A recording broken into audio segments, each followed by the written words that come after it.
Halo semuanya, balik lagi di channel NY4. Dan kali ini saya akan merangkum sebuah film yang bertemakan seni bela diri dan perjuangan. Film ini dibintangi oleh Donnie Yen, apalagi kalau bukan Ip Man.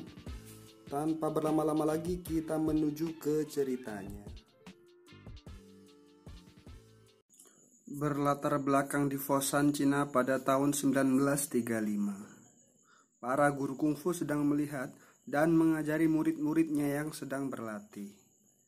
Di tempat lain, Ip Man dan keluarga sedang makan siang pakai Indomie. Kemudian datanglah pria paruh baya yang datang ke rumahnya. Dia bernama Liu, nggak pakai Keng. Liu merupakan guru kungfu setempat yang baru saja membuka perguruan tinggi kungfu di situ. Ip Man pun menghampirinya. Liu juga langsung mengutarakan niatnya, yaitu ingin ngajak Ip Man Baiwan. Tapi Ip Man menolak. Liu pun mengajak Ip Man Baiwan di tempat tertutup supaya saat Ip Man kalah, dia tidak malu. Akhirnya Ip Man pun menyetujuinya. Namun, dia harus ngabisin Indominya dulu bersama keluarganya. Dan Ip Man pun juga mengajak Liu untuk makan Indomie bersama. Setelah makan selesai, layaknya seorang pria sejati, Ip Man ngudut dulu biar rileks. Selesai ngudut dan nyemil, mereka pun memulai baiwan mereka. Mereka beradu jurus andalan mereka masing-masing. Ketika mereka bertarung, ada seorang pemuda jamet yang ingin mengambil layangan di pohon dekat rumah Ip Man. Dia bernama Pamet, alias pemuda jamet. Dan dia pun melihat momen kekalahan Liu dari Ip Man dari atas pohon.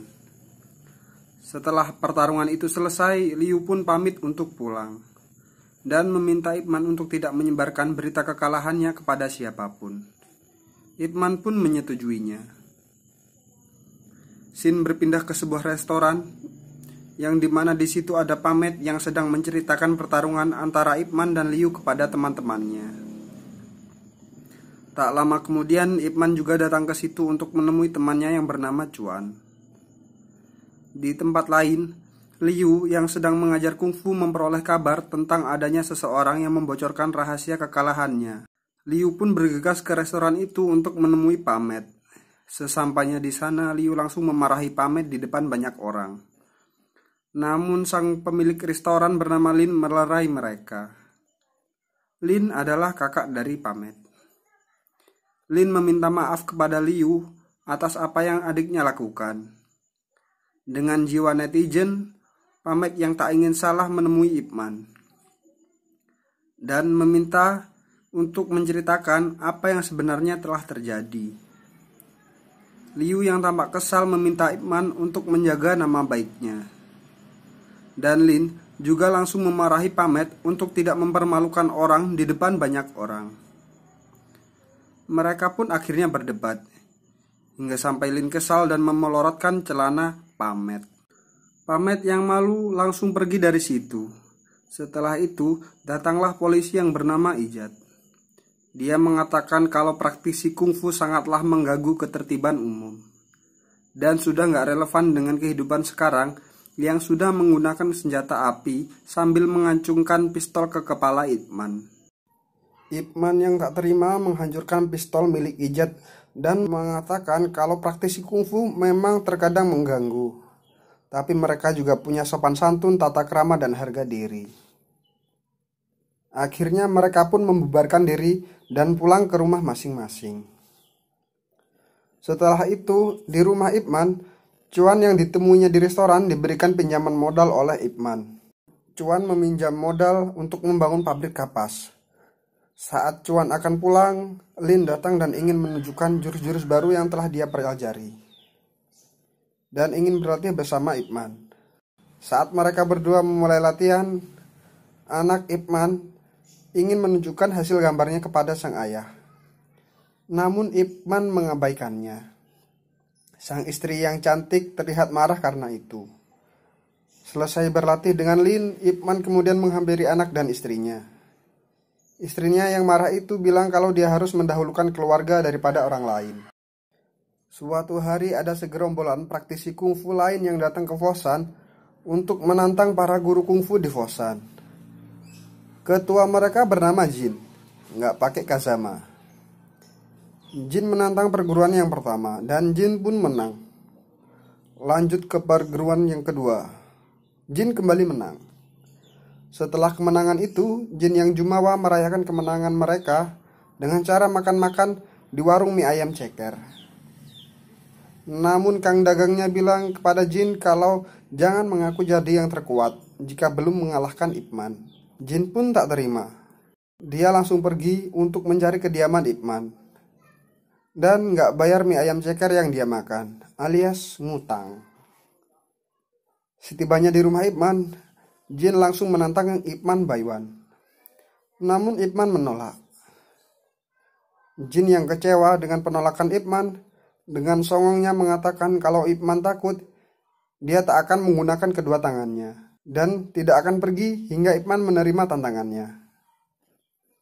Mendengar perkataan Jin, istri Ip Man yang awalnya menolak ajakan Baiwan itu akhirnya mengizinkan Ip Man untuk segera melawan Jin agar Jin segera pergi dari rumah mereka. Di situ polisi Ijat juga datang dan meminta Ip Man untuk mengalahkan Jin untuk menjaga reputasi Fosan. Dan mulailah mereka bertarung. Di awal pertarungan, Jin menyerang dengan penuh semangat. Namun Ip Man hanya menghindar dan membaca pergerakan Jin. Setelah itu, Ip Man mulai sedikit serius. Dan Jin dibuat seperti Kapten Amerika melawan Thanos. Sampai akhirnya, Jin menggunakan pedang dan Ip Man menggunakan kemoceng. Pertarungan diakhiri dengan terlepasnya pedang Jin dan Ip Man memukulnya seperti emak yang lagi mukulin anaknya kalau telang pulat salat pada saat maghrib. Jin pun akhirnya pergi dengan rasa malu dan disoraki oleh banyak warga Fosan. Setelah kejadian itu, warga Fosan sangat menghormati Ip Man atas jasanya yang telah menjaga nama baik Fosan. Saat Ip Man berbelanja, mereka memberinya hanya dengan cuma-cuma. Namun situasi berubah drastis pada tahun 1937 saat Jepang menginvasi Cina. Masuk ke Fosan hingga Ip Man yang dulunya orang terpandang sekarang harus jadi rakyat jelata sama seperti saya. Rumah mewah Ip Man disita dan dijadikan markas oleh tentara Jepang. Suatu hari saat Ip Man pergi ke pasar untuk membeli beras, dia bertemu Cuan yang masih menjadi bos di pabrik kapasnya. Usahanya yang masih berjalan karena masih mendapat izin dari Jepang. Ip Man diajak Cuan untuk melihat pabrik kapasnya. Di sana Cuan menawarkan Ip Man pekerjaan dan akan memberinya jabatan tinggi. Dia ingat bahwa tanpa Ip Man, usahanya yang sekarang tidak akan pernah ada.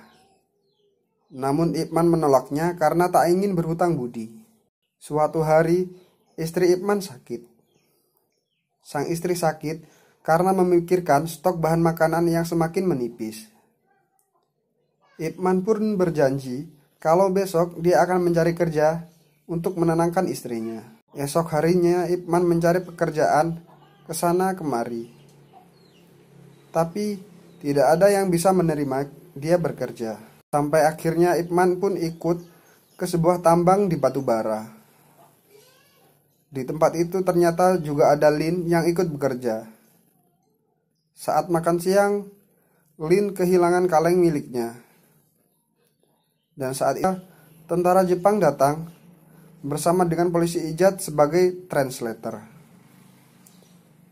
Tentara Jepang mengatakan kalau mereka sedang mencari petarung dari Fosan untuk melawan karateka Jepang. Jika menang, mereka akan dapat beras. Lin yang tertarik pun ikut ke sana. Namun Ip Man tidaklah ikut. Di markas Jepang ternyata sudah ada Liu yang menghajar satu orang tentara Jepang dan membawa pulang beras kantong. Kemudian jenderal Jepang yang bernama Miura ingin melawan 3 orang dari Cina. Dan Lin juga ikut melawan Miura. Mereka pun bertarung. Tapi mereka harus kalah melawan Miura seorang diri. 2 orang menyerah. Tapi Lin tetap melawan Miura. Sampai saat Lin menyemburkan darah ke wajah Miura. Lin yang pantang menyerah terus saja melawan. Keesokan harinya saat Ip Man bekerja, Ip Man menemukan kaleng yang dicari oleh Lin. Kemudian saat istirahat, polisi Ijat datang kembali ke tambang untuk mencari petarung lagi. Ip Man langsung bertanya keberadaan Lin yang sudah dihajar sampai mati oleh Jepang. Namun Ijat menjawab kalau dia tidak tahu dan mengacuhkan Ip Man. Ip Man yang penasaran ikut dalam pertarungan itu. Sesampainya di sana, terlihat Liu sudah menghajar 1 orang Jepang lagi. Kemudian dia menantang 3 orang lagi. Namun dia harus kalah oleh 3 orang Jepang. Ketika Liu akan pergi, dia ditembak mati oleh asisten Miura. Dia bernama Sato. Dan Miura pun langsung marah kepada Sato. Ip Man yang melihat kejadian itu tak terima dan menantang 10 orang dari Jepang. Dengan keahlian yang Ip Man miliki, dia mampu melumpuhkan mereka semua dan Miura pun kagum. Miura meminta Ip Man untuk kembali besok untuk mengajari tentaranya kungfu Cina. Dan ketika dihadiahi beras, Ip Man menolak. Dia hanya membawa beras hadiah Liu untuk diberikan kepada keluarga Liu. Setibanya di rumah Liu, Ip Man memberikan berasnya kepada keluarganya. Lalu dia pulang. Sesampainya di rumah, Ip Man yang terluka diobati oleh istrinya menggunakan minyak lintah. Di tempat lain, kelompok Jin kini berganti profesi menjadi begal. Dan ternyata Pamet kini menjadi anak buah Jin dan juga ikut membegal. Mereka sedang membegal sebuah truk dan pergi ke sebuah pabrik. Sesampainya di pabrik Cuan, dia langsung meminta uang kepada Cuan. Namun Cuan tidak bisa memberinya karena Cuan memang lagi bokek. Cuan pun dihajar oleh Jin. Dan Jin mengancam kalau esok hari dia akan datang kembali untuk meminta uang. Anak Cuan yang melihat ayahnya dipukuli pergi ke rumah Ip Man dan melaporkan kejadian itu. Ip Man yang mendengar kabar itu langsung pergi ke pabrik Cuan. Tapi Jin keburu pergi. Di sana dia melihat Cuan yang sedang bekerja dalam keadaan terluka. Cuan meminta Ip Man untuk mengajarinya kungfu dan diikuti oleh semua pegawai pabriknya. Dan akhirnya Ip Man pun mengajari mereka semua kungfu.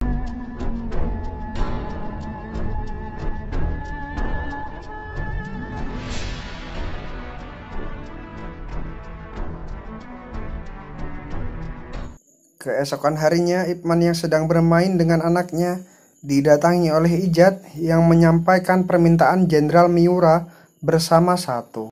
Namun Ip Man menolak, dan ketika Sato melihat istri cantik Ip Man, dia langsung sangi. Ip Man pun langsung menghajar mereka semua hingga terkapar. Setelah itu, Ijat membawa pergi keluarga Ip Man dan mengamankan diri. Setelah itu, Ijat dihajar oleh Sato. Dan Miura berjanji akan menangkap Ip Man dengan pasukan penuh. Ijat pun pulang dengan babak belur. Ip Man merasa bersalah kepada Ijat karena melihat Ijat babak belur dan berterima kasih karena telah menyembunyikan keluarganya.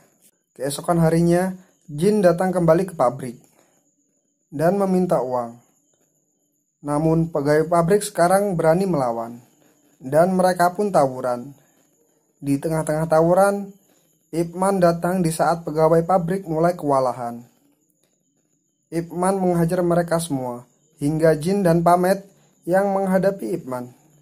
Tapi Ip Man memang terlalu OP untuk mereka berdua. Mereka pun kalah.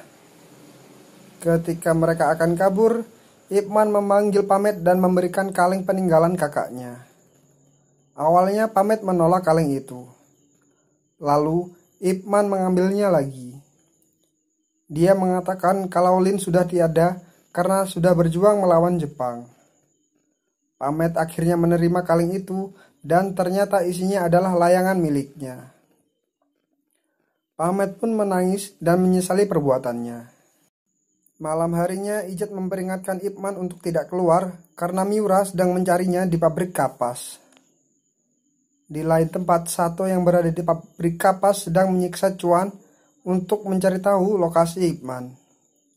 Lalu datanglah Ip Man ke tempat itu agar tidak ada lagi yang terluka.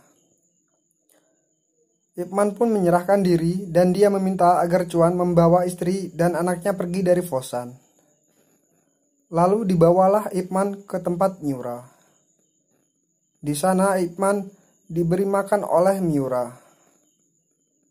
Miura meminta agar pertarungannya besok diadakan dengan penonton karena belum ada COVID waktu itu. Keesokan harinya, pertarungan itu pun digelar. Pertarungan itu dihadiri banyak sekali penonton. Chuan dan keluarga Ip Man juga datang ke tempat itu untuk memberi support pada Ip Man. Dan pertarungan pun dimulai. Di awal mereka terlihat imbang. Namun di akhir ketika Ip Man mulai serius, Miura pun akhirnya bisa dikalahkan.